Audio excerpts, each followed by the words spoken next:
ગુરુકુલ સ્થિત સ્ટર્લિંગ હોસ્પિટલમાંથી માનવતા અને કોમી એકતાનું એક ઉત્તમ ઉદાહરણ પૂરું પાડતો કિસ્સો સામે આવ્યો। હોસ્પિટલના તબીબોએ સફળતાપૂર્વક landmark interfaith kidney swap transplant કર્યું છે, જેમાં એક હિન્દુ મહિલાએ મુસ્લિમ દર્દીને અને મુસ્લિમ મહિલાએ હિન્દુ દર્દીને કિડની દાન કરી છે।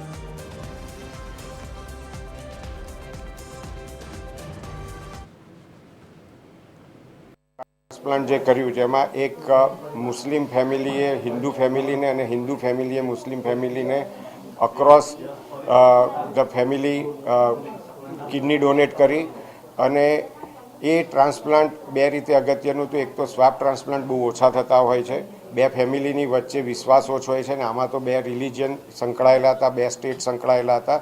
તેમ છતાં આ વસ્તુએ જે પ્રૂવ કરી કે જ્યારે આપણી લાઈફની વાત આવે છે, આપણી હેલ્થની વાત આવે છે, ત્યારે અમારા ડૉક્ટરોમાં તો ક્યારેય રિલિજિયન વચ્ચે હોતો નથી। ઘણા બધા મારા પેશન્ટ મુસ્લિમ હોય છે, જાવેદભાઈના પેશન્ટ હિન્દુ હોય છે, અમે વર્ષોથી ટ્રાન્સપ્લાન્ટમાં બી કરતા હોઈએ છીએ। મુસ્લિમ બહેને હિન્દુ ભાઈને કિડની આપી, હિન્દુ બહેને મુસ્લિમ ભાઈને કિડની આપી અને તે બે સરસ કામ કરે છે, જેનો અમને ખૂબ આનંદ છે। ઉપરવાળાની કૃપાથી બે જણા ખૂબ સારું પરફોર્મ કરી રહ્યા છે। કિડનીની પ્રોબ્લેમ લગભગ 14 થી 15 મહિનાથી હતી અને હું ડૉક્ટર અપૂર્વ પારેખ સરના અંડરમાં ટ્રીટમેન્ટમાં હતો અને એમણે મને પહેલાં અમે મારી વાઈફની કિડની લેવા માટે સજેસ્ટ કર્યા હતા, પણ અમારા બંનેની કિડની મેચ થતી નહોતી।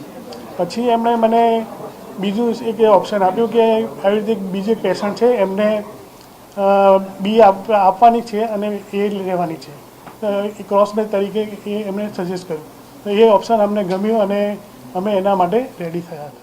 मेरा नाम कमरू निशा है, मैं उदयपुर राजस्थान की हूँ। मेरे हस्बैंड का नाम शेख जावेद अख्तर है, वो किडनी पेशेंट थे।